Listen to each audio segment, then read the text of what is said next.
spiritually than we are. Amen?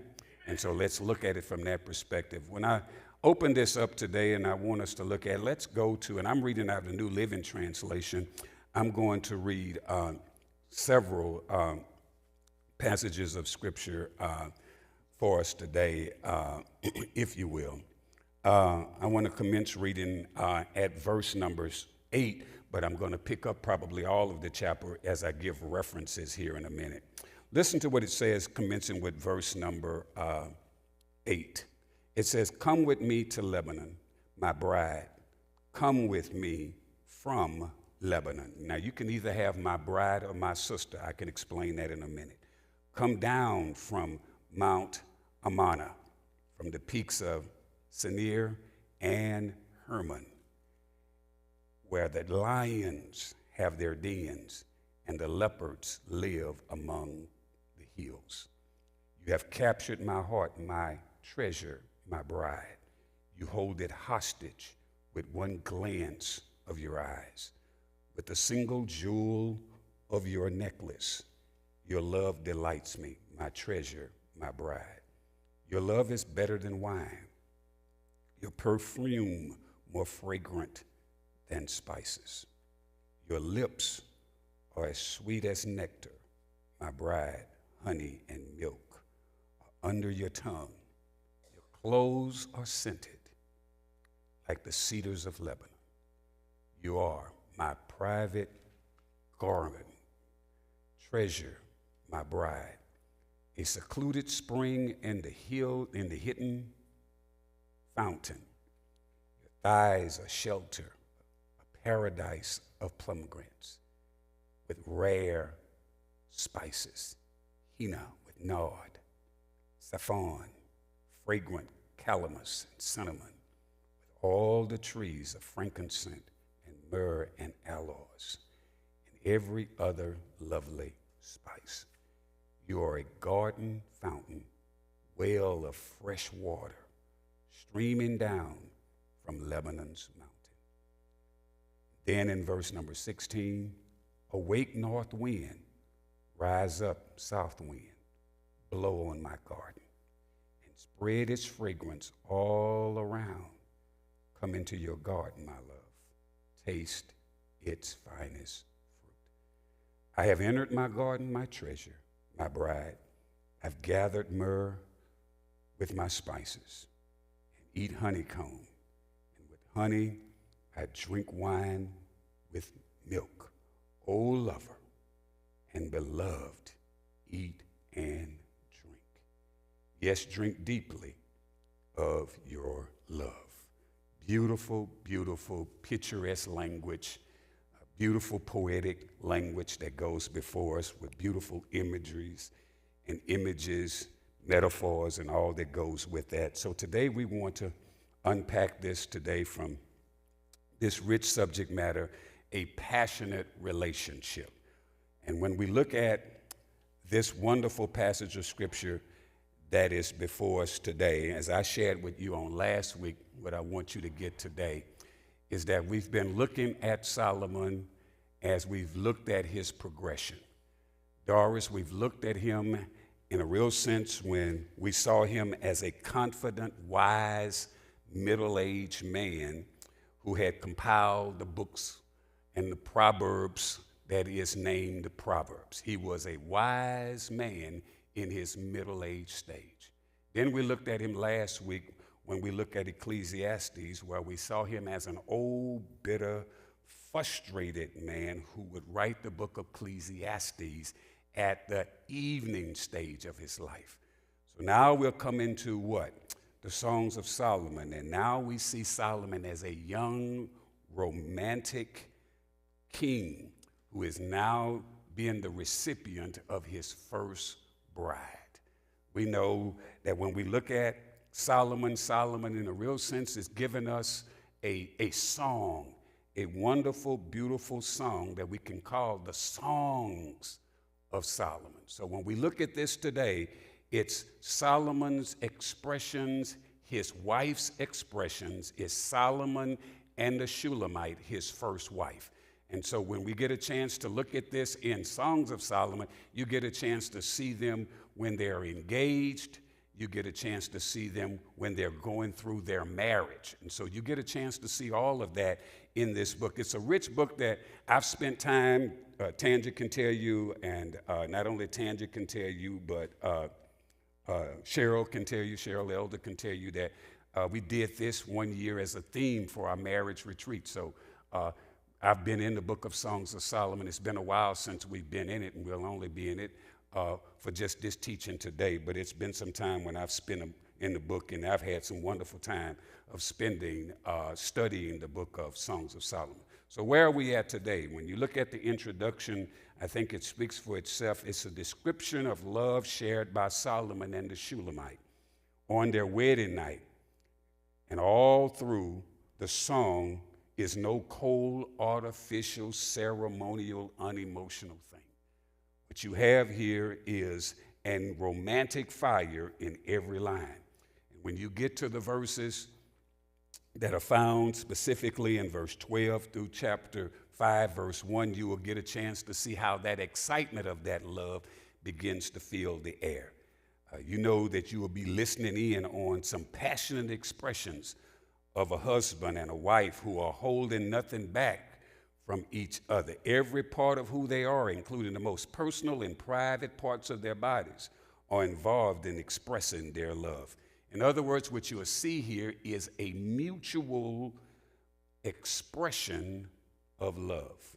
When the moment is right, the Shulamite invites Solomon to come to her particular garden, and this pristine paradise opens up. And what we'll get a chance to see is in verse number 16, when we get there, we'll get a chance to see how Solomon begins to appreciate and enjoy its delicacies. And in chapter number 5, verse number 1, we see the two of them now are lying side by side. And Solomon proclaims that now I have come into my garden. And at that point, we hear another voice that has been debated over the years. Some have called it the women of Jerusalem. Others have said it's God himself that is speaking to this couple as this other voice that says, "Drink your fill, O lovers." Others believe that this is God blessing the oneness of the unity between Solomon and the Shulamite. When you look at the outline, you have before you those wonderful 3 outline points that we will unpack, most of them today, some of it today. When we're talking about 3 things today, what's outline number 1 we're going to be focusing on? What's outline number 2? And what's outline number 3? When we look at what we're talking about today, we're talking about the dynamics of relationship. And we're talking about a couple that has gone through the stages, Minister Burton, and now this royal couple, because now this is a Shulamite woman who has shared all of her insecurities and all of that. She is now hooked up with the king, David's son, who would lead Israel for some 40 years. And we all know Solomon's story. Solomon started out real well, asking from the wisdom of God and led with that wisdom. But we also know that it was his lustful passions that drove his heart away from God to the very things of the world. And Solomon would ultimately get himself back together in his latter years when he came to understand what is the real conclusion of the matter. It's not my wealth, it's not the women, it's not the wine, it's not all of the materialisms of the world, hedonism, but it is really a sense where man and woman has a reverence for God and keeps God's commandments. That's the ultimate conclusion that Solomon says, with all that God had given him, and there was nothing that Solomon did not have, that he could not get access to. And Solomon said, when I got to all of that, in other words, seeking for happiness don't make you happy. In other words, he came to understand what really gives you joy in life that's lasting is a reverent relationship with God and being in right relationship with God by keeping what God's word commands us to do. Because when you live right, you'll begin to feel right. So when you look at this today, we're talking about Solomon and his first wife, not all of the many wives that he had and the girlfriends. Girlfriends in scriptures are called the concubines. And so when you look at that, Solomon had his plethora of all of them in that sense there.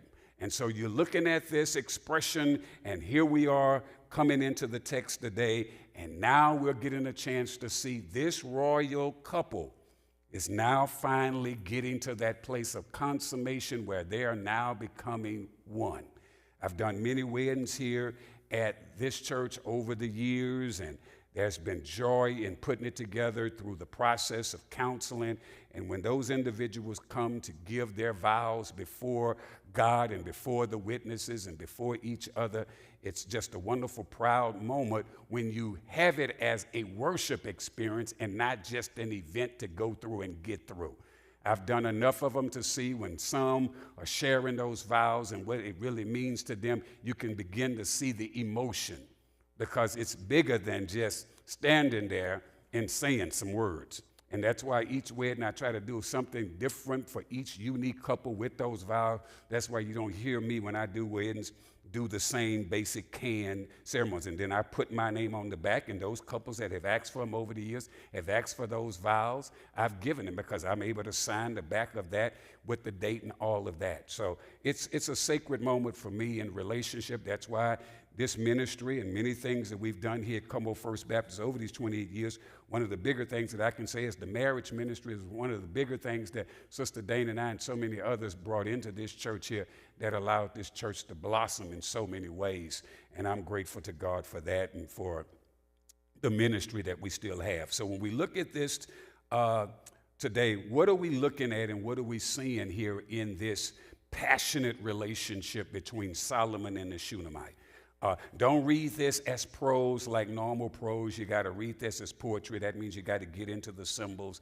And just trust me that your pastor's done some work to be able to unpack a lot of this stuff here as we look at it. Solomon, in a real sense, when we look at this, when you look at the things that he said and the things that the Shulamite said, both of them have outdone each other. In what way? In how they have praised the beauty of each other. Solomon outdoes himself in how he praises the beauty of his bride. And the Shulamite outdoes herself in how she affirms her husband. And so when we look at this beautiful song in the scenes, it gives us a sense of, a glimpse of the consummation of a good, godly, God-honored marriage.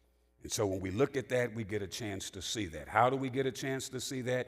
Well, we are able to see early on in chapter number 4, we get a chance to see that around this aspect of, in verse 6, before the dawn breezes, the night shadows flee. We get a chance to see in this early aspects of the morning or even the evening shades, you have a sense of when this is all taking place. It can take place in the early mornings or in the evening aspects. I believe it's the early dawns of the morning, the brightness of the dew has passed away, and you begin to see the light that is now shining. And so after all the preparations of the evening and as they get together, everybody is excited because now the light has taken place and this consummation of the marriage has taken place. I believe you get a chance to see that when you look at verse number 6. And there's a lot of other things that's going on in that verse, but I want us to see. And then what you see more than anything else when I look at where Solomon is, when we look at Solomon, talk about the beauty of his wife. When we look at verses 1, when we look at verses 2, when we look at verses 3, 4, 5, and even 6, I want you all to look at all that. Solomon is descriptively describing how beautiful his wife is. Y'all hear me sometimes when I'm standing in the pulpit describing my wife in my own picturesque terms. You know, she's the cream in my coffee. You know, she's the shake and I'm the fries that go with it. Picturesque language that I use to show descriptively how I appreciate, how I adore my wife. All of those things. Well, Solomon, in a real sense, is doing the same thing with his wife. When we look at verse number 1, Dr. Tanja, what is Solomon saying about his wife in verse number 1? When we look at verse number 1, what is Solomon saying? Verse number 1. First verse out of chapter number 4. What do we say? I said, Dr. Frank, you are what? Beautiful. What do you say? You are beautiful, my darling. Beautiful what? Beyond words. So he is admiring his wife. He says you are what? Beautiful. When we get to verse number 7, what is Solomon saying in verse number 7? Huh? Everything about you. In other words, when you look at this, Solomon now is saying, when you look at this, there is what? No, nothing wrong. In other words, you're beautiful, but you're shown up beautiful. Y'all see how he goes to that? When he goes on this list, he starts off by saying, you're beautiful, my darling. But then, Doris, when he gets to verse number 7, it's beyond that. It's beyond that. When he begins to really summarize his relationship, when he begins to summarize who she is, and when we look at all of those things that Solomon is talking about here, and we could, if we was in a verse by verse breaking it down, we could sit here and break it down and just look at how Solomon begins to talk about. What is Solomon talking about? Solomon in verse number 1 is saying, your eyes are like the dove. So now we're looking at, in that sense there, we are looking at, he's talking about eyes. He's talking about what? He's talking about the hair, and the hair is, it's like what?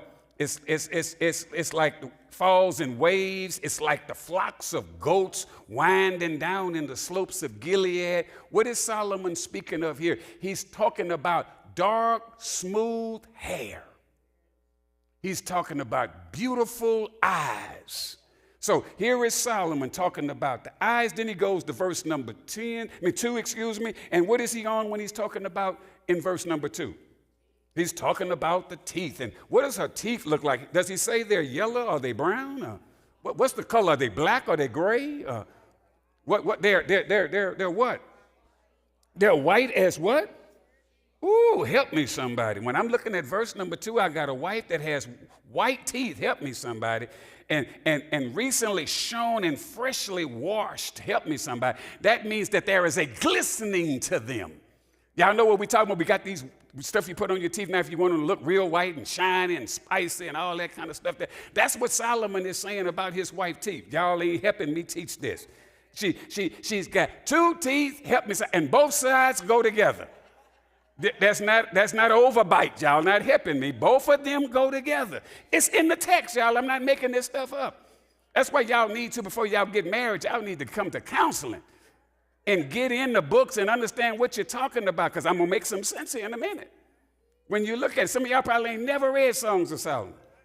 And that's why some of us try to spiritualize Songs of Solomon. Songs of Solomon is figurative, but it's talking about a relationship. Some try to spiritualize because they don't want to deal with it, so they make it about the church, God and the church.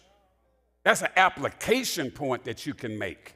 But that's not what it's talking about here. You can find that application when you go into the 7 churches of Asia Minor that he talks about in the book of Revelation. Are y'all with me? Look at verse number, help me somebody. Verse number 3. Verse number 3, he's talking about what? Help me somebody. And when I'm looking at the lips, what is he saying? Scarlet ribbon? So that lets me know the lips are what? Red and lovely. She's got red lips. Talk to me. She's got white teeth. Help me somebody. She's got long black hair. She's not a blonde. She's not blonde. All of this stuff here, he's telling us what she is. And then we go to verse number 3. What does he say about her cheeks? Help me somebody. The cheeks are like rosy pomegranates behind your veil. So she's talking about the cheeks, he's talking about the lips, and then he goes to verse number 4, and he talks about the neck is as beautiful as the Tower of David. Now, what is he talking about there? She's got what kind of neck? Does she have a long neck, or does she have an erect neck? She has an erect neck. Help me somebody. It ain't curved. It ain't saggy. Y'all ain't helping me here. She doesn't have a rooster neck, y'all. It's stately, it's straight. That's what he's talking about. Come on, y'all. You got to get with the 21st century and understand that Solomon is giving all this today. Help me, somebody. When he saw her, she didn't have no wrinkles down there. It was all straight. So it was erect. And then when you also look at what he's talking about there, jeweled with the shields of 1,000 heroes. What is the picturesque that he's giving there? In other words, he's saying when you look at that aspect of what's surrounding him with that erect posture in that sense, she was a source of strength. She was a source of strength for him. What man won't perform, what husband won't perform well when he has a wife that is a source of strength? She's not tearing him down, she's building him up. Oh, help me, somebody. He unpacks that as he goes further on in. Then he goes to her breasts, and he talks about that next in verse number 5. Your breasts are like two fawns, twin fawns of a gazelle, gazing among the lilies. And here he's talking about full and youthful. That's Solomon's words that he's using in picturesque language. And then he gets to verse number 6. And when he gets to verse number 6, he's in a hurry. He's in a hurry to get to the mountain of myrrh. He's in a hurry to get to the hills of the frankincense. In other words, he's getting to that place. He's excited about this place here as he's getting there. And when we look at that in a real sense, what I want you to see is ultimately that myrrh of frankincense, that hill of frankincense, that mountain of myrrh. He's talking about, quote unquote, I'm excited about the garden. How do we unpack that? Look at verse number 13. Look at verse number 13 in chapter number 4. Look at verse number 13. What does it say? I'll read what mine says. Yes.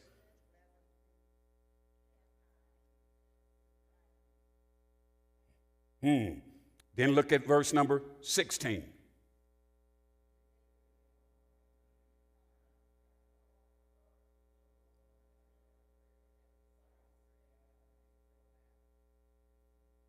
And then in verse number 1 of chapter number 5. So when we look at this here, we already know what Solomon is talking about, though. Do I have to explain that to you? Y'all already know what he's talking about. When he's talking about the garden, entering in, he's talking about sexual intimacy with his spouse. That's the ultimate thing. That's what he's talking about when he gets to verse number 16. That's what he's in a hurry. He says, I'm excited when I'm getting there, but what do we see before we ever get there?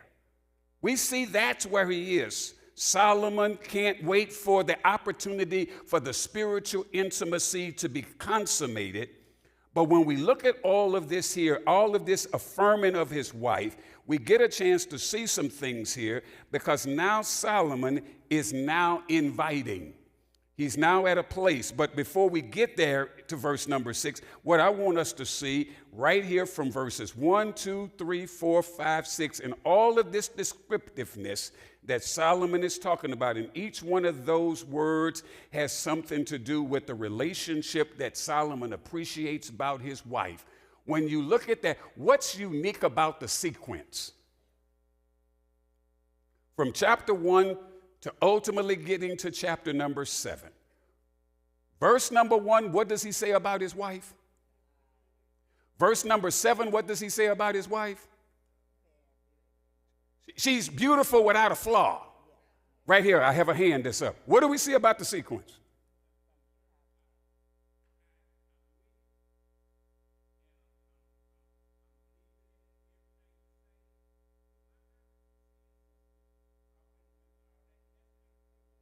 The reason why you're troubled with that is Solomon is making a point that this sister is really my sister in relationship with God. See, that's what you got to understand. See, God is our father, so if God is my father, then you and I are brothers and sisters. So what Solomon is saying is I'm in relationship with a woman. See, that's so many, I was going to unpack that a little later. See, first of all, you got to learn how to treat a woman like your sister first before you can ever treat her appropriately like a spouse. She should be your sister in Christ before she ever becomes your wife. So that's what he's talking about. That's what the beautiful expression is, what he's talking about, is that Sister Solomon is making a note there that we are brothers and sisters in Christ. Not in Christ because Christ is not in the scene yet, but it's a spiritual relationship. Great question. Give me your name. Great. Love the observation. And that's what I was going to unpack. You just made me go there just a little quicker than I wanted to go there, but I'm glad you picked up the insight. Are y'all with me? Please don't miss that. This ain't brother and sister. This ain't incestuous. See, because you're talking brother and sister, now you're talking incestuous. That's why you got to go spiritual. Because we ain't talking about brothers and sisters here. Not with this kind of language going on here. Then we got a whole nother problem with the Bible if we go in there. So we know we ain't going there. Are we all on the same page now? We good. The sequence. From 1 to 7, what's the sequence?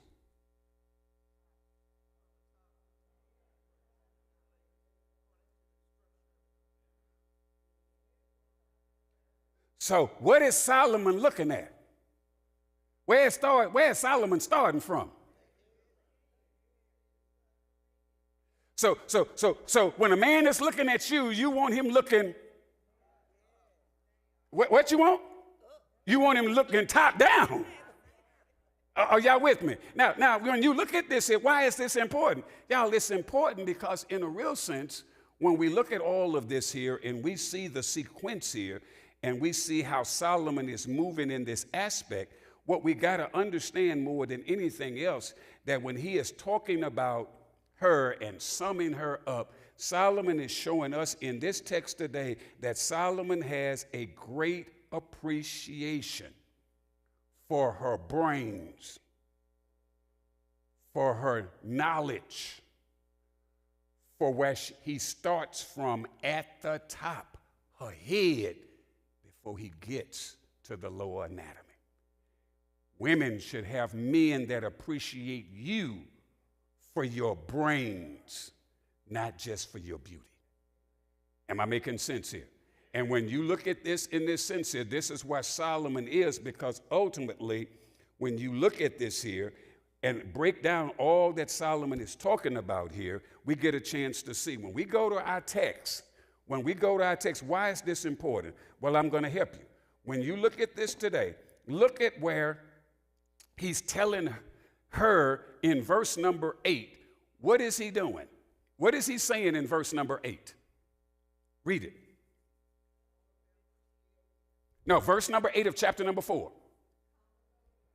Come with it to where? Yes, that's right. Come with us. Let's look at it. He says, come with me. Come with me, where? To Lebanon. So when I'm looking at this here, he is saying, come with me, my bride. Come with me from Mount Lebanon. Come down from Mount Amana, and then from the peaks of Senir, and then Hermon, and both of those together. It's really Mount Sinai in Hermon in that sense there. And the lions have their dens, and the leopards have their hills. When I look at this, look at what he says in verse number 6. Read it, verse number 6. Read it again. He's talking about going to the mountains. When you get there, to the mountains of myrrh, to the hills of the frankincense. Who's going there? He is. When we get to verse number 8, what's happening? It's an invitation for who to come? So at first he was going to the hill by himself. Now that he's got his wife to be, we are going together. So now you get a chance to see that Solomon is now with his wife here. He's inviting, this is inviting love, and now they are coming to Mount Lebanon. Mount Lebanon is not just one mountain, it's a mountain range. Let me get you here. Not only is it a mountain range, and we already know that we have Mount Hermon there, we already know that we have Mount Sinai there, we already know we have Mount Ammon there, all that, Amana there, all of those things are all taking place right here. So what we have is that we have a mountain range that was known, and those of us that have read the Bible, whether we're dealing with a Haggai or all of the different books of 2 Chronicles, when you're going to Mount Lebanon, you are going there for special stuff. That was where what? Wood, cedar. And so, in a real sense, valuable fruits were on the slopes. So, in other words, I'm needing that cedar, Brother Shepherd, for what? Why do I need cedar? What did Israel build? What else did they build? They built their houses? Yeah. So when you think about all that they built, palaces, temple, homes, all that they built, where did they go to get the materials? Y'all know where I'm going with this.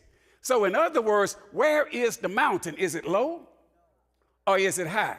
So in other words, in order, help me somebody, to build a home, you got to get materials. You got to go to a high place.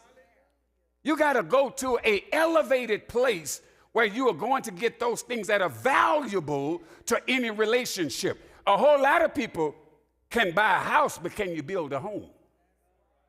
See, I'm talking about building a home. To build a home, you got to go to a high place, to mountains. And guess where the people thought God was?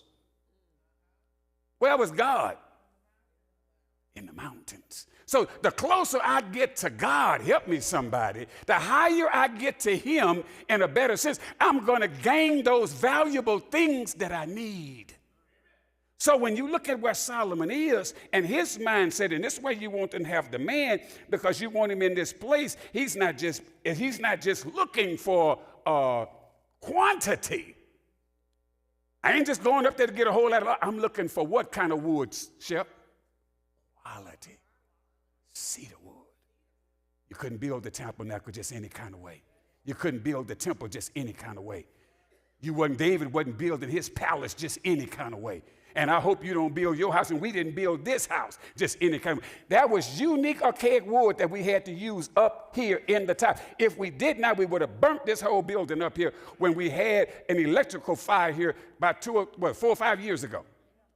Because when Pastor Steptoe built this up here, he put the right wood that was inserted all the way in from Canada. So when it came through, it did not burn anything up. Because if you put sheep wood up here, when that steeple was hit, it would have burned all this up. That's because you're following the blueprint. So many of us, we're looking for off-brand. You get what you pay for. Y'all catch it in a minute. You get what you pay for. Keep going with the off-brand. You can fake some folk. Cubic zirconium is not the real thing. It can look good, but you can tell. So when you think about all of this here, and you think about what Solomon is doing here in the sense of rising up, what do we see here? When you have gardens, when you have fruits that are on the slopes, when you have rare wood, cedar at the top, what does that say about our relationships? It means that before you and I, look at where he's ultimately trying to get to. Verse number 16, verse number 1, he's ultimately trying to get to the garden. That's why he's super happy. He's excited when he gets to just like me. I'm waiting for all the ceremonies and everything to be over, for us to cut the cake and all that stuff. I'm ready to get in the car, get away from the people, and get to the place. But there's some work you got to do before you get there. And Solomon had work to do before he got there. That's why I'm grateful and thankful that all these other verses come before verse number 16. Because when I look at this in a real sense and I see all that is going on here, I'm sitting here and I'm seeing Reverend Gibson that on the slopes there were orchards and vineyards. In other words, fruit was plentiful. That means if our relationships are going to be fruitful, what does that mean? You got to go higher to get closer to God and honor God and then watch God bless you. We got a whole lot of relationships ain't trying to get closer to God. They're trying to get closer to each other. Y'all ain't helping me. In other words, I'm trying to climb to the mountain to meet God before I try to climb on you. Y'all ain't catching it. Y'all don't even know. Y'all gonna catch it in a minute. I'm trying to climb to God before I get to climbing on you. That's why it's such rich imagery. What else do you see? It's the perspective of the person you're with. How do you know he sees you from the right perspective? Larry, how do you know? Where is Solomon? Jonah, where is Solomon? How do you know Joe is seeing you from the right perspective? Where is Solomon? Where is he? He's on the top of the mountain. He could be in the valley. But where is he, Larry? You just told me. Now, if he's on the top of the mountain looking down, what is he going to see first about the wife that he's about to marry? What am I looking at if I'm on the mountain looking down at you? What am I going to see? Say it loud again. Y'all going to catch it again. If I'm in the valley, help me somebody looking up. Y'all ain't helping me. What am I going to see? The garden. That's what Chef said. So y'all see, that's why it's important that you get the right perspective. You get the perspective when you get to the hill. Too many of us in here are in the valley. We got too many valley views. We don't have mountaintop views. Shep said if we're going to get there, we got to get to the cedar. The cedar is the best wood to build from. The best fruitful relationships are at the top. You got to go someplace. You got to step. Climbing takes time. Y'all want to jump to the thing. Jump to it. Now, you got to take it step by step. You got to climb. We are climbing Jacob's ladder. Soldiers of the cross. Okay.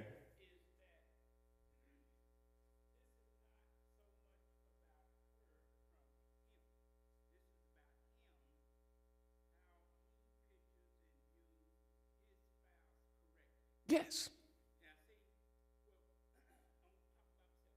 Go ahead. Mm-hmm. Mm-hmm.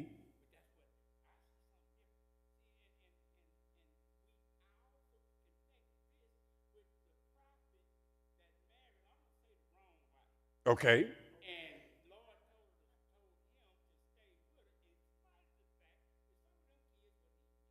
Yes. Yes. Yes.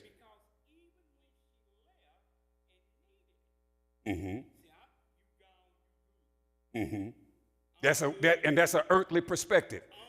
And that's why, but that's not, and that's what you got to understand in this sense here, is that where Solomon is going with, Solomon is telling you, I'm in a young stage. Now, you check Solomon out in his old stage or in his middle-aged stage. You check him out in his ecclesiastical stage when he's trying all kind of women, he's where you at. Because those women have drawn his heart away from God. But now that we're talking about him in Songs of Solomon, Solomon is at a young age where he's close to God. He's doing it the right way. And so he's telling you, I'm taking a trip up. Now, the whole reason what you're talking about with Hosea and Gomer is that the dynamics is that God is using Hosea as an illustration to show how I love his people who don't love me back. And so God will still go and get us because he loves us even when we don't love ourselves.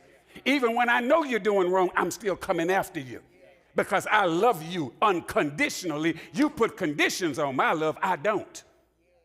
And when we look at his, we were grafted in. Israel is the one. It's the choice prize. It's the choice fruit. You and I are the stepchild that has been adopted in. We get into the body of Christ by adoption. So God don't dismiss, but he treats us just like we're a part of the real family. So all this is spiritual. Wherever you want to go, I can go with you. I can go with you. I can go with you. Because all of us in here, we're either in the fruit uniquely because we are the chosen fruit, or we've been grafted in by the grace of God. Because the chosen fruit, he came to them and they rejected him.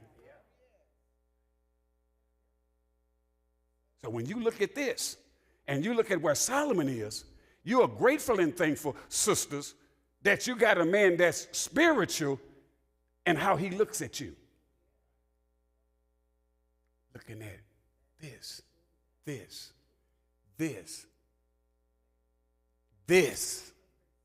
this before I get here. I've always said to my preachers, I got something here. The bottom line is, I need you to be saved from the neck up, not from the waist down. I need you to be saved from up here and from down here. So many of us are saved up here, but we ain't saved down here. Y'all will catch that. I don't have to explain it. Y'all know it, yeah. But I want y'all to know that the Bible are real people. And because we don't have these conversations with our kids biblically, because some of us don't even know what Songs of Solomon is talking about, the Bible, we miss instructions on how to have an intelligent conversation. And so we give ourselves away because we don't have an intelligent conversation, because we don't understand that as we are taking our climb up, it's a progression.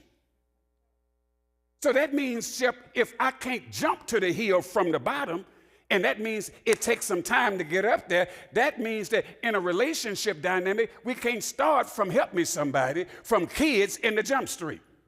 Where do we start from? I would hope in any relationship you start with friendship. Y'all ain't helping me. From friendship to dating. Y'all ain't helping me. From dating to engagement. Y'all still ain't helping me. From engagement to marriage. Are y'all helping me? From marriage to having children. From having children, you have a legacy.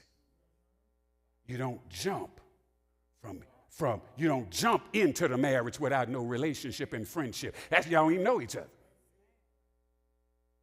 God want to get real deep. When you go home, Solomon is just, all this, my friend, it's about Solomon excited because he ain't never seen her.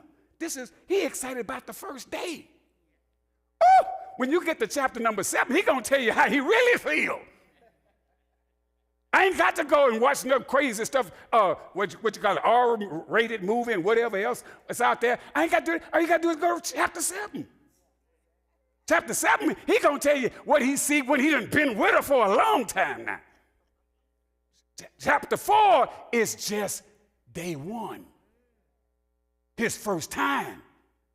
Chapter 7 is when he's been with her. Ooh, I'm liking the Bible, y'all. Y'all don't have to. This is the next book in the Bible. I didn't just pick this one here. We'll have another one when we come back in January if the Lord says the same. Are y'all with me? So when we look at this here and look at what he's talking about, thank you, Holy Spirit. Let's go there, my friend. Give me your name again. Greg, I got it now.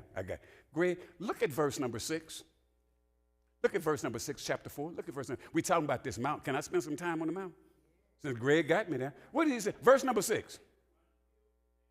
Yes.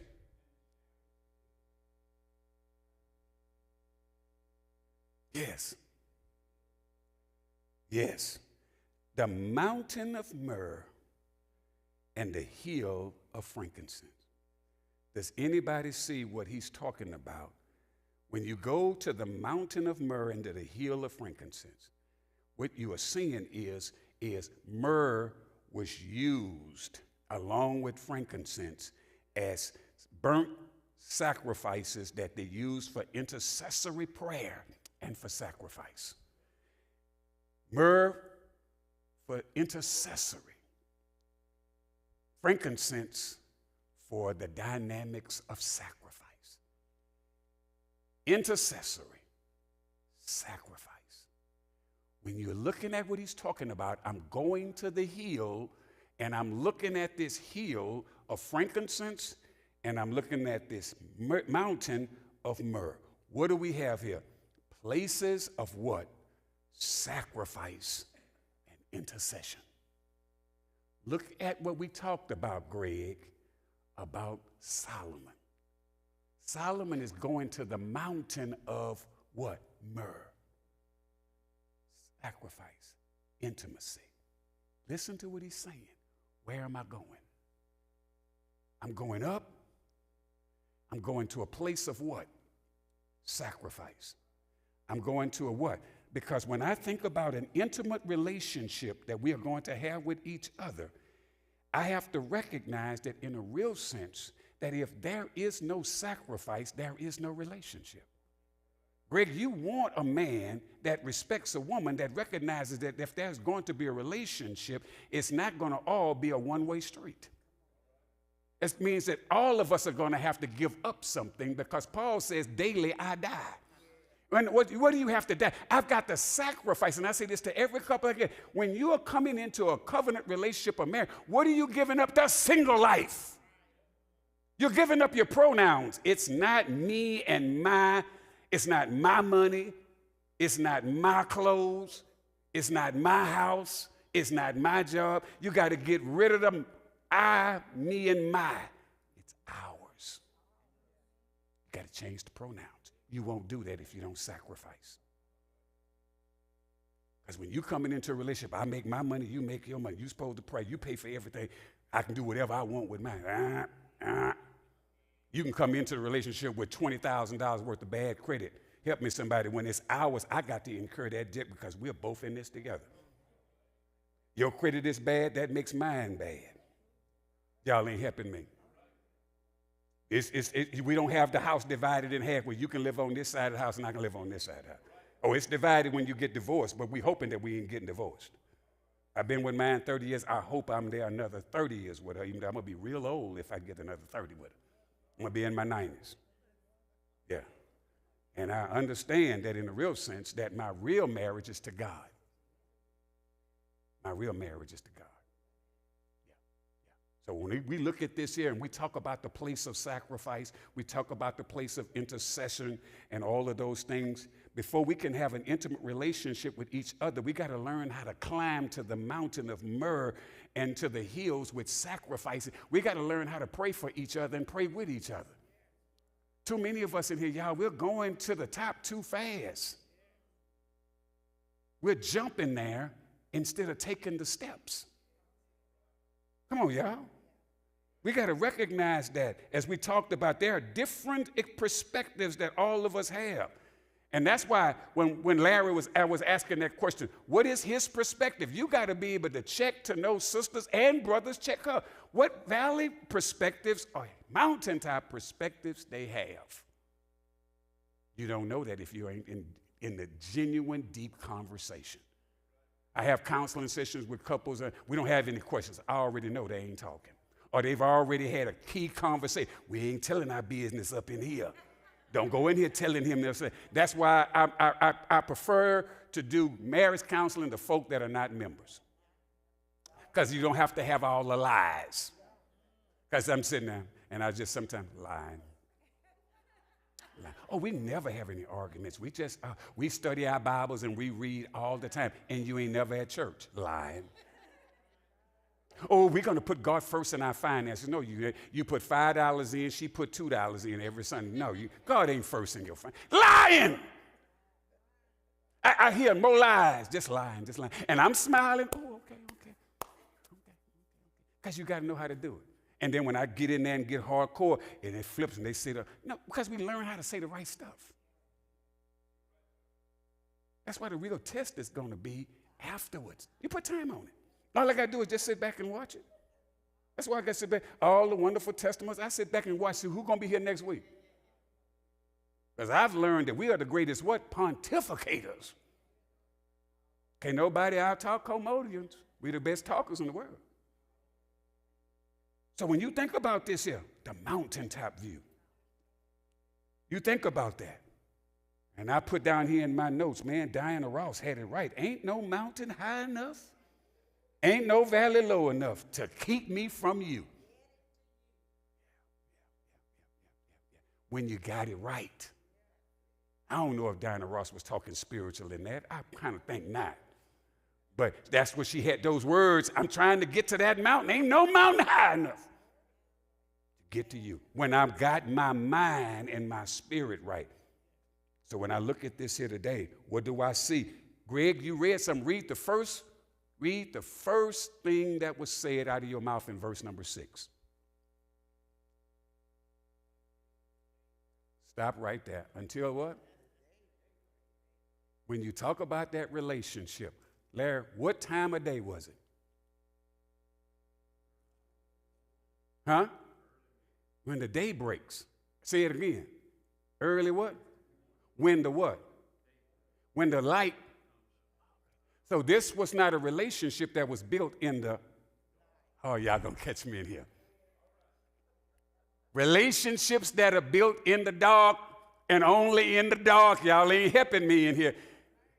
Yeah. It's some stuff go on in the dark. Larry, when I see this, she's not entering into a relationship in the dark.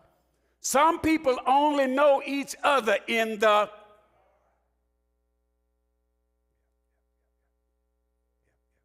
We only sleep with others in the. Some of us got married in the. Y'all gonna catch it in a minute. And then when the light finally dawns, then they finally wake up and start crying and saying, oh my God, what have I done? Because we did it all in the. And y'all know what the world called it, with you making that call in the dark. I don't have to say it out loud, but y'all know what it was. Somebody calling you at 12 o'clock, y'all, it ain't to drink tea. Somebody calling you at 12 o'clock at night, come on, y'all. Come on, y'all. They ain't calling you to have tea. They ain't calling you to eat a burger. Some of you, Sister John said, you better not call me at no 12 midnight.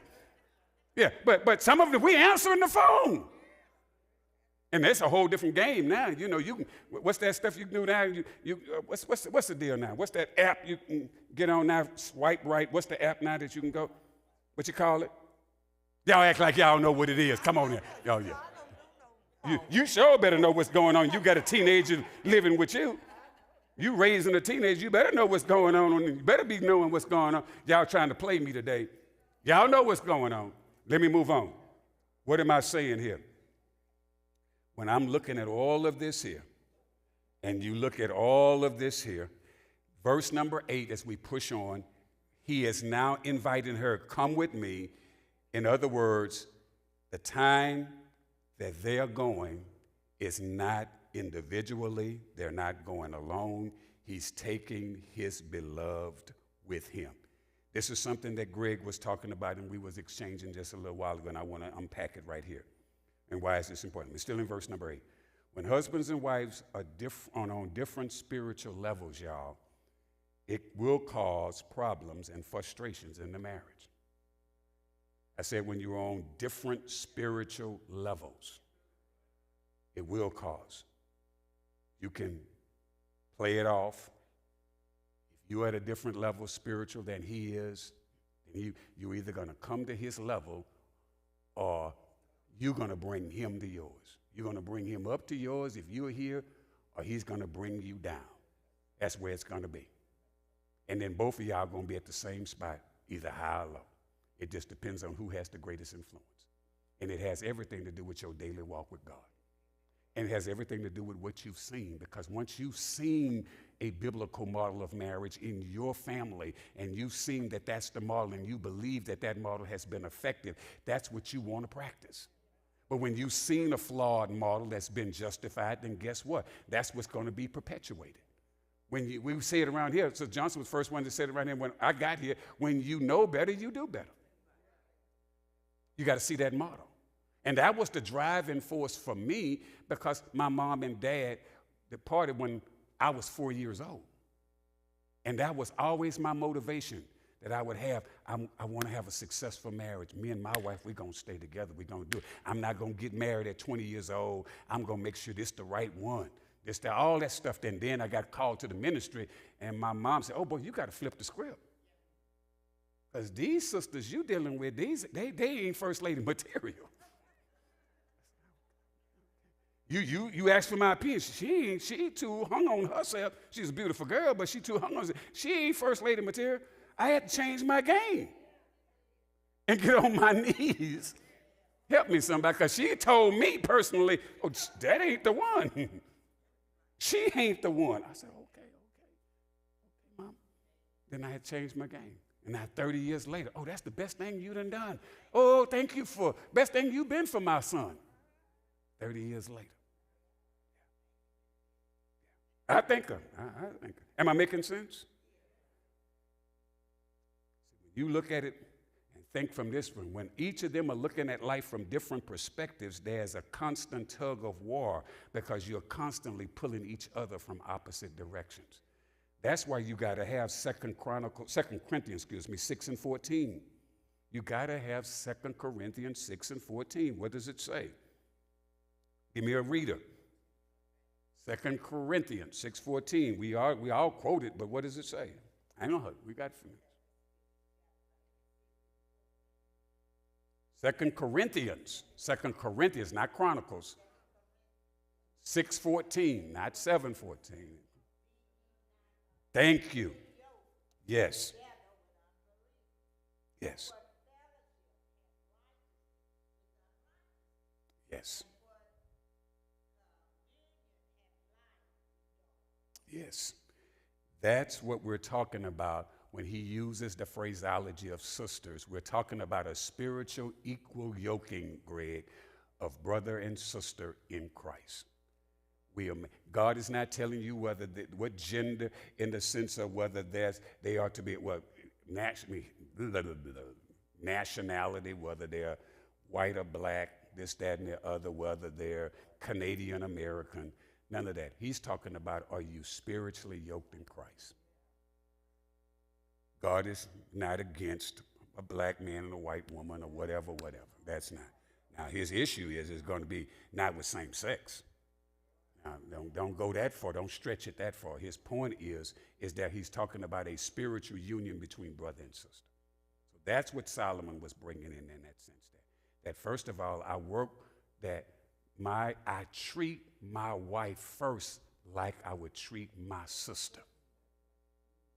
I treat my wife like I would treat my sister. I'm not going to call my sister out her name. I'm not going to put my hand on my sister. I'm going to treat her with respect. And it's the same way I treat my wife. So when we look at that spiritually in Christ, that's what we're talking about here. You know, when we look at relationship dynamics, so many of us miss it because guess what? Look at what it says. We still in verse number 8. Y'all going to miss it. If you don't get the right perspective, if you're not going to get equally yoked, guess what you're going to have to face in relationship? We're still in verse number 8. What is it saying? Chapter number 4, verse number 8. We're still there. We got the sacrificing. We got the intercessory prayer that's going on.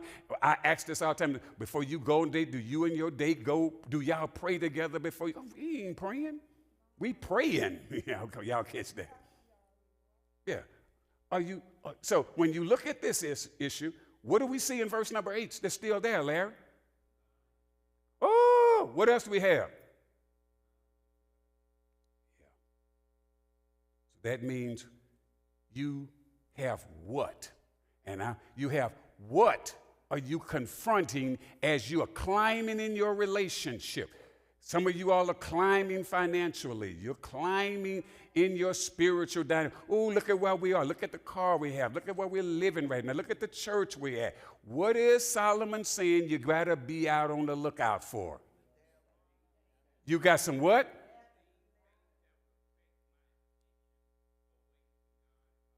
Oh, absolutely. And what is it? What's the images that he's giving you?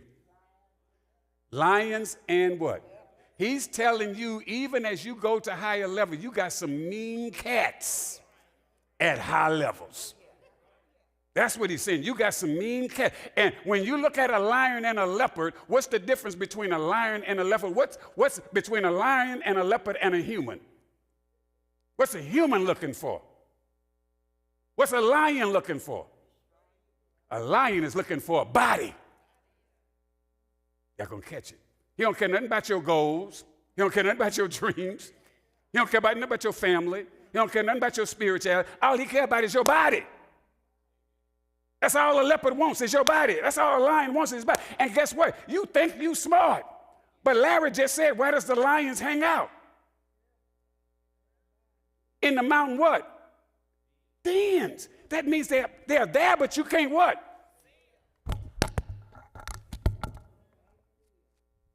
Enemy don't want me to teach this. And they're going to be mad because I was going to leave it out. He don't want me to teach this. You got the lions hanging out in the dens. Help me, somebody. And you don't understand, as the higher the level you go, I'm going to get you in just a minute here, Greg. What you got to understand is you going in higher levels of your relationship.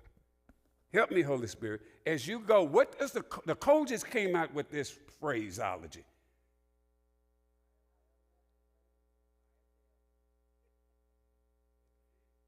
The higher the level you go, the higher the devil, the greater the devils. Am I good? I'm good. So when you understand, as you all as a husband and wife ascend, please know that you have some mean cats that's after your stuff. They're praying. They're praying for your stuff. And that's why you can never get satisfied. You can make it for 5 years, 10 years, and you see relationships break up. They didn't just break up. The dynamics were we grow apart spiritually. You can be in church and still apart because it doesn't make any difference just because you're in the sea. What are you applying? What are you gleaning? What are you practicing when you leave this arena? Because there are lions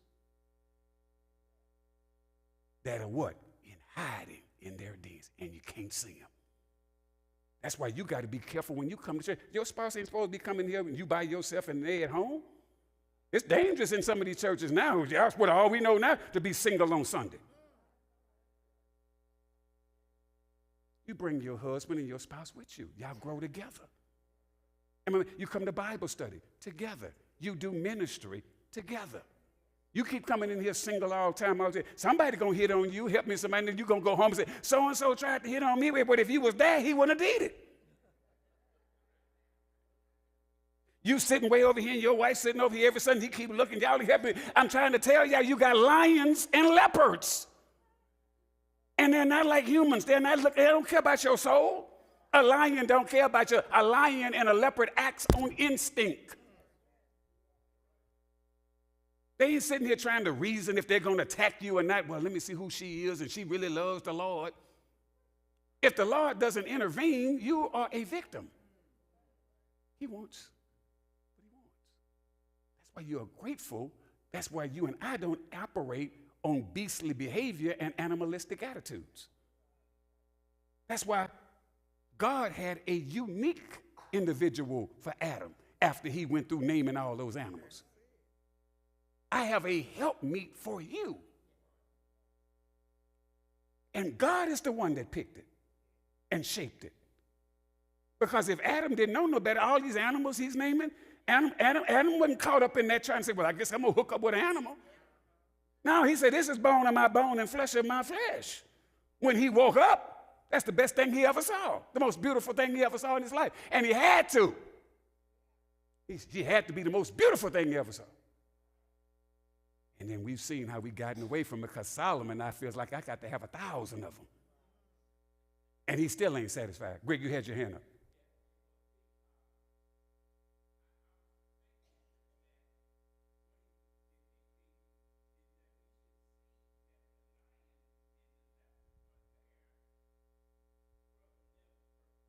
Yes, no question.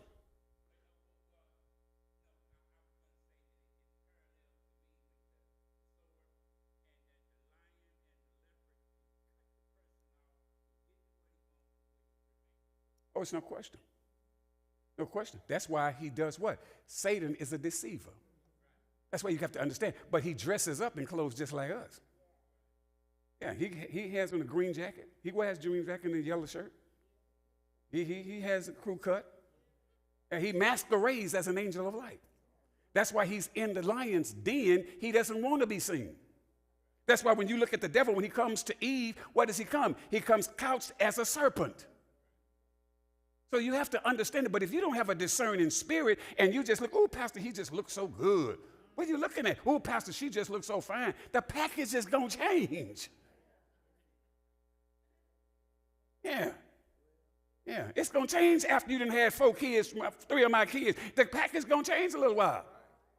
Yeah, I'm gonna have full blown hair, no gray hair. It's going to be bald now, since that's what Leon said. You know, it's going to change. I'm just blessed that I got good genes, that my mom keeps in that same set. I've been blessed that I haven't had to and all that. Hadn't had a sickness and all that stuff that's done all that stuff. Life be lifing. And sicknesses and all those things can come upon all of us in here. And so you got to love them in spite of all of that. Because when you get with an individual, you begin to love the soul and the spirit of a person, not just the external stuff. It's the internal that permeates the outer. And there are beautiful people in this church here that are beautiful with personality that allows them to soar. And that's why you encourage them, you give them the confidence.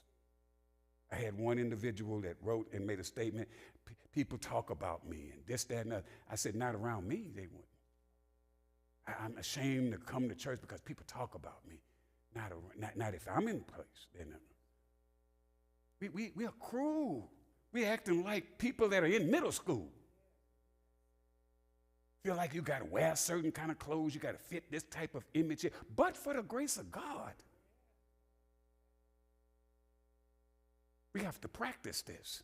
And when we look at the dynamics of the relationship, Solomon is trying to get to the garden, Brother Shep, but he recognizes that there's a whole lot of things that he has to get right before he gets there. He's got to get his spiritual mind right. He's got to get his eyes right. And that's why he can sit there, and when you get to verse number 9, you can sit there and see, she stole his heart. What did she do? She stole his heart. And what was the imagery behind it in verse number 9, Dr. Franklin? What was the imagery? How did she steal his heart? I can close it right here. We can go eat. Oh. Oh. What's significant about that, Dr. Franklin? What is Solomon saying? How did she win him over? Yes. Come on, Dr. Franklin. She's trying to get it. She's just what she said. How she saw him. That's how she won him over. How she saw him.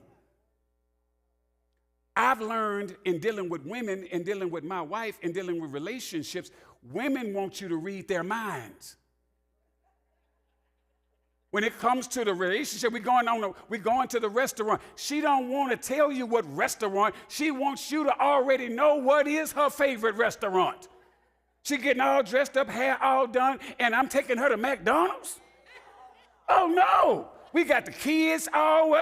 Come on, talk to me, y'all. Now, I want you to take me where I want to go, and you should already know. I got to tell you where we're going? You got to read me. You got to know me. We've missed it. He was won over by how she saw him. And Larry, she didn't just see him first of all. Oh, you got to go back. When she saw him as a shepherd. Then she saw him as the king. Then she saw him as a protector. Then she saw him as a shade tree. Then she saw the imagery of him as a fruit tree. All of those things. In other words, he's productive. Can I go to the fruit tree? Productive. There are some trees that ain't producing. But I got a husband that's productive. Talk to me. All this shade, my protection. What good is it if I'm with my wife, help me somebody's coming up and to bring harm to us, I'm taking off running and leave her there. Or when the alarm goes off in the house, honey, you go get it, I'm going to sleep here. When the alarm goes off, I'm on a whole nother level. I'm in the first line of defense, Shep. So John said, you better be. If I'm not, that's a house, you need to get out of that relationship. I'm not. Dickie boy said he finna go. He said he finna go, Dickie boy said. Sister Mary said he ain't going nowhere. Am I making sense, y'all? You got to understand what's going on. It's how she saw him. And so many men absolutely are only being seen in certain areas. As long as I'm putting money on the table, my wallet. But I'm more than that because we don't want to show anything more. What about the spirituality that I bring? What about the vision that I bring to this home? What about the values that I bring to this home? What about the mission statement that we stay on course about this family? What about the wisdom that I bring to this family? What about the prayers and the priesthood and how I stand in the gap for this family? And my spiritual growth. Oh, she brings something to the table. But we're talking about, he says, this is him talking. She ain't talking yet. She won his heart because of how she saw him. And that's what men want. We want women to see us for who we are and what we can be. That's the dynamic. That's the dynamic. And certain women know the dynamics of what you do. They know how to build that relationship. To me, we talk about the fastest way to a man's heart is to his stomach. No, the fastest way that he's saying was through the eyes of how she saw me. That's what we say to the stomach. She said it was through his eyes. Yes, Sister Taylor? Yes. Yes.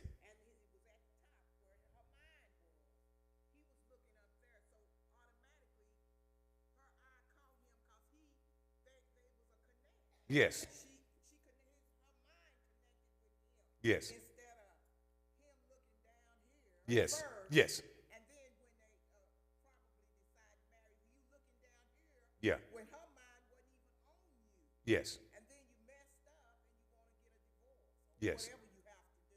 Yes. But when if you are on the same, not so much as being on the same plane, but your mindset is, I need somebody that is gonna value me and yes. I value her. You said it, Sister Taylor. You about to go off. I thought you was about to go off on the rails there for a minute. But we got it. You said it. I want somebody that values me in that sense. Because you have to understand, and I've said this 30 years of teaching this, and even in my own marriage. Listen, I can't, just use an example. Listen, I can't argue and fuss with my wife all day long. Help me, somebody. And then think around 11 o'clock or 11:30, we going to get busy. Y'all ain't helping me. That ain't happening. I ain't gonna argue. We ain't gonna argue all day, and then I think I'm gonna come over there and just put my toes up. That ain't working. Hey, you hear this? I already gone to sleep. Probably ain't gonna sleep. But when it's the dynamics of it all begins. Intimacy begins in the kitchen early in the morning. You talking all that good talk all day long, where you want to eat, what you want to do, listening to all this stuff that I have to listen to about the job. I listen to most stories now because she over so many different people. I'm listening to this story, and she want to talk about this story. And I'm having to give insight on that there. You got to do this to get to that.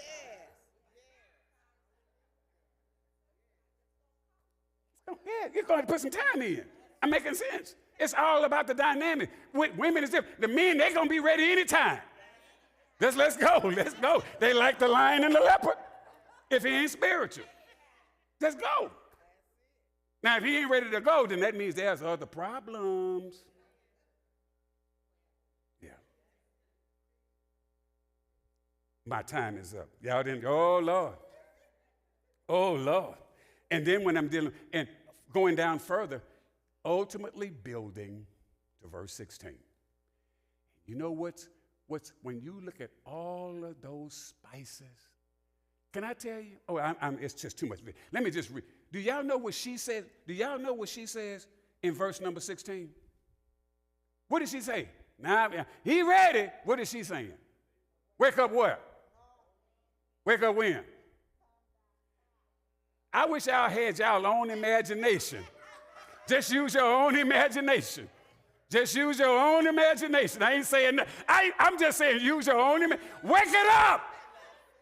It ain't got to be in the north. It ain't got to be in the south. It can be in the east. It can be in. I'm done. I'm just telling y'all. She's talking all about the dynamics. Now, he talks about the appreciation of variety, the spices. Y'all, come on, y'all. Y'all got to get into it. Get out of being so super spiritual. This is real. It's variety. The environment. Well, if I was teaching this in a couples class, well, we'd be going. Because that's what it is. And Tangia's done this before when for her and Floyd got, they did an illustration for them. So this ain't nothing new. This new to y'all, but this ain't new to the couples that have been in retreat. So John said, we didn't need no couples retreat. Yeah, you did. Tangent wouldn't be here if you didn't. Bessie wouldn't be here. So stop all that. Stop all that. I ain't trying to yell it. Oh, she gonna teach it. Oh. Oh, okay. Oh. Oh, she didn't need no teach because well, she learned it on her own through osmosis.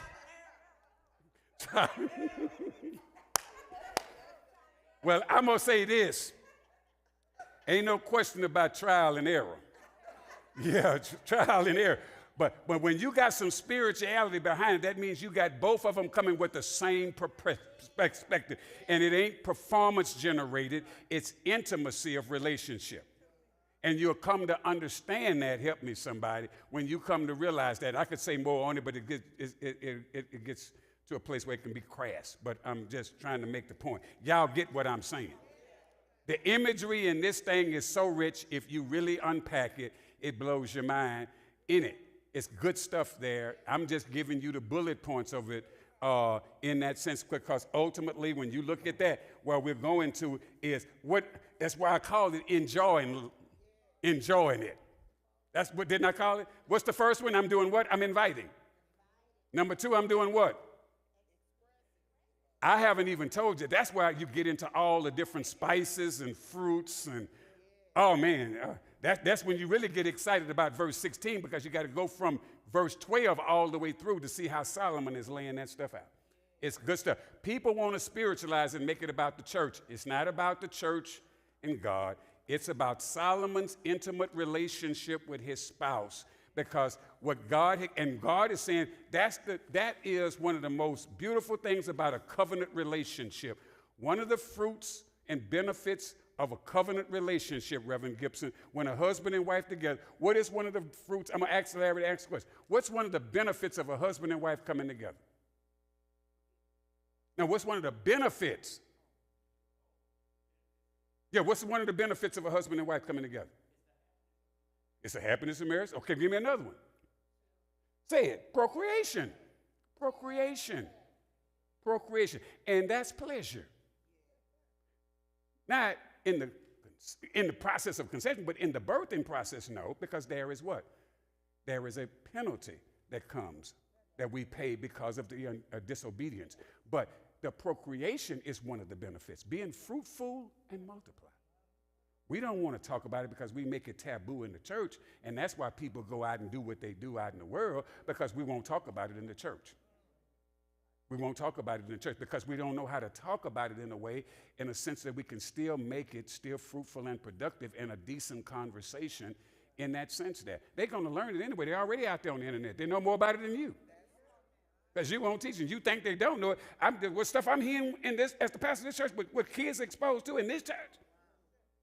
We got to do an even greater job in our youth department than Sister Johnson could ever imagine. What these kids are exposed to, with the technology and many computers that they have, and y'all think that they're just in the room playing games. Please. You better start teaching Songs of Solomon and understand what it means.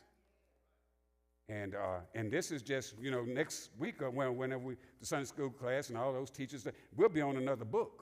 But this is a wonderful devotional that you can get into, in which image. You got to spend some time because the imagery is so rich.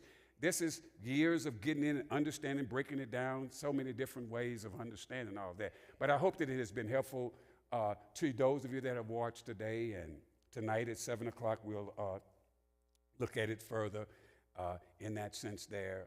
Any questions? Greg, I thank you for just adding flavor to the conversation. Sister Taylor, she put a log on the bone on that thing there, because Sister Taylor know how to do it. Missionary Taylor, she know how to do what she gonna do. She gonna ask some questions, and I missed my memo because I didn't see it, and I did not know, Sister Taylor, that my church on the corner up there, I didn't know my Pastor Lawson and them, I didn't know they sold their church and stuff like that. I did not know that. Pastor, yeah, look, Christian, yeah. I was told that it was sold. Yeah, Ella told me that. I didn't know that, and I didn't know it was sold. I didn't know it was sold. So I got to find out where they're going. Oh, okay, so they're going on that side of town. They're going on the south side. Okay, because I was told that that property they did sell it. And I saw the sign, but I didn't know that they were going to be leaving the community. Because I know his dad has been down with cancer, and the mom is there. I just hadn't seen Christian in a while. So I was on that there. So any questions? Any questions? Again, though, Greg, thank you for adding flavor to the discussion and others of you that have added input. Any questions? No questions? No comments?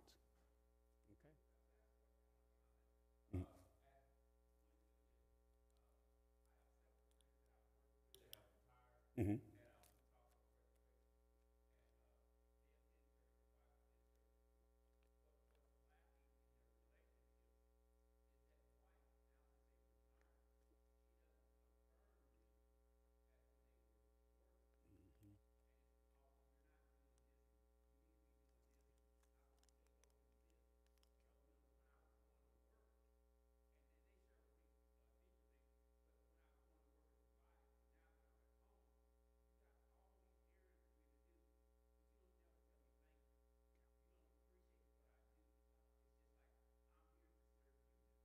Larry, you bring out a good point because I have a friend of mine. We was together about 2 or 3 weeks. We went down to A&M to watch my old college, and we had this conversation because his wife is getting ready to retire, and he was asking me now, what do you do? I've retired. My wife is we're going to both be at home together. What do you do? I say, first of all, bro, I ain't retired. And my wife ain't retired. But I'm telling you, even though we're the same age, the dynamics are you have to have your own unique interests. In the sense that I'm a pastor full time, but I'm engaged in civics, as Dr. Franklin she saw me on TV yesterday.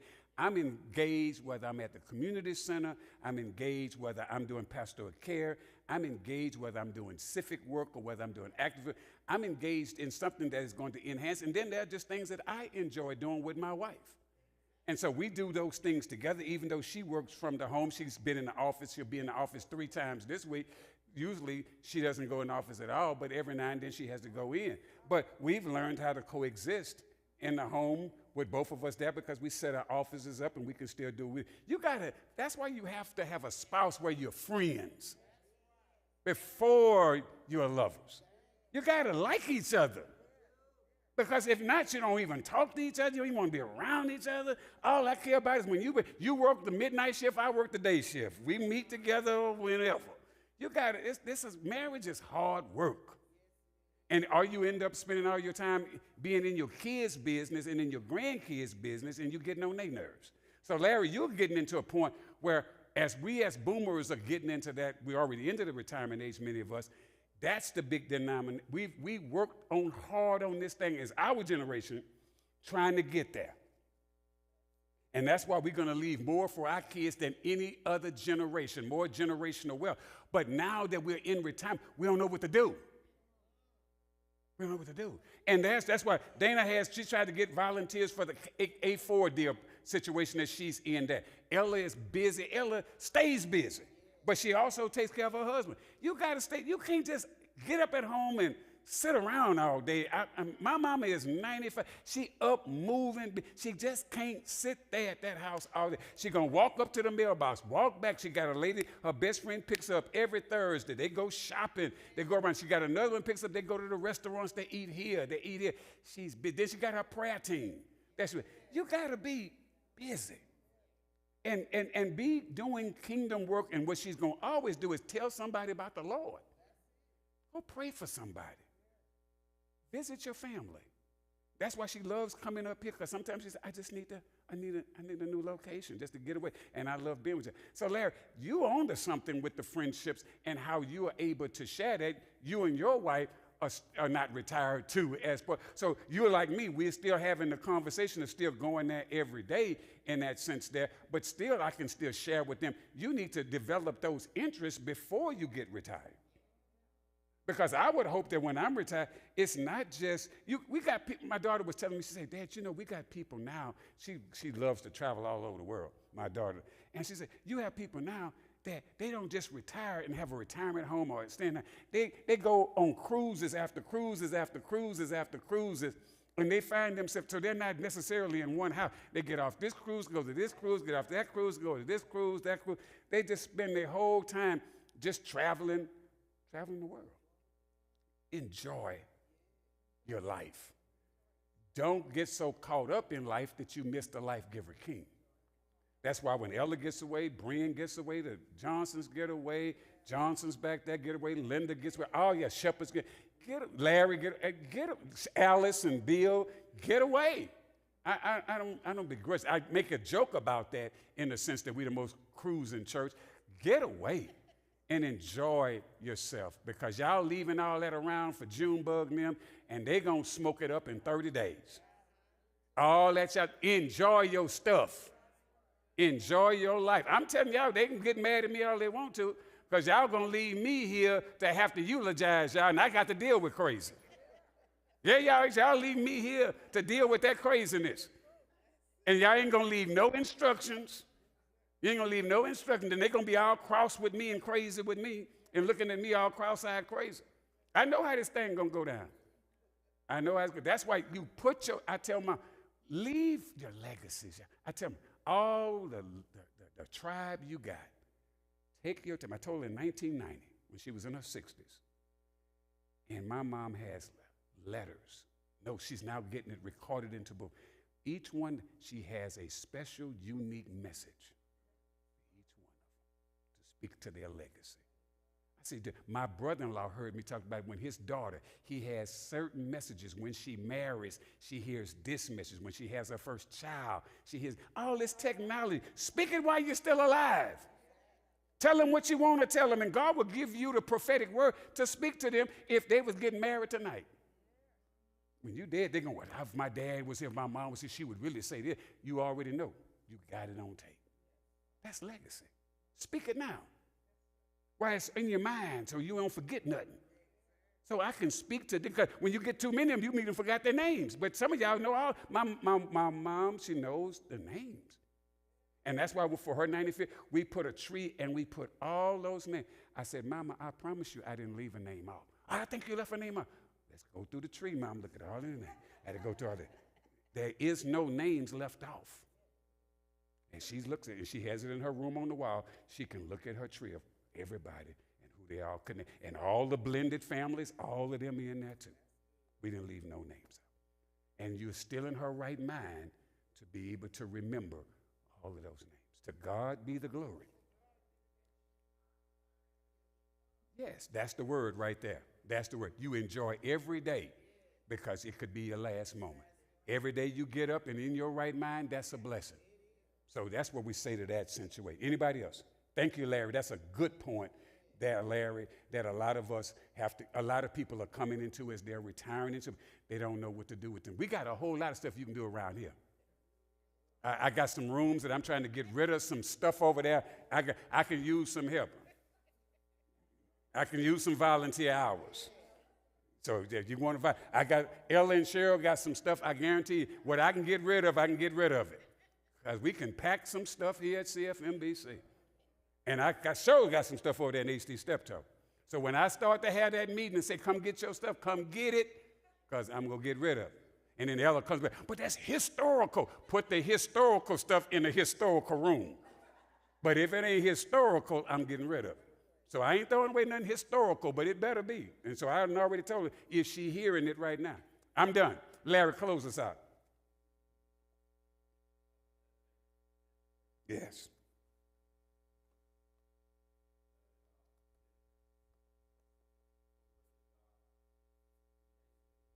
Yes.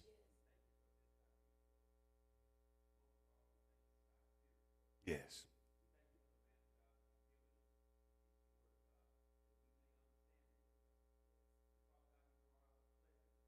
Yes. Yes.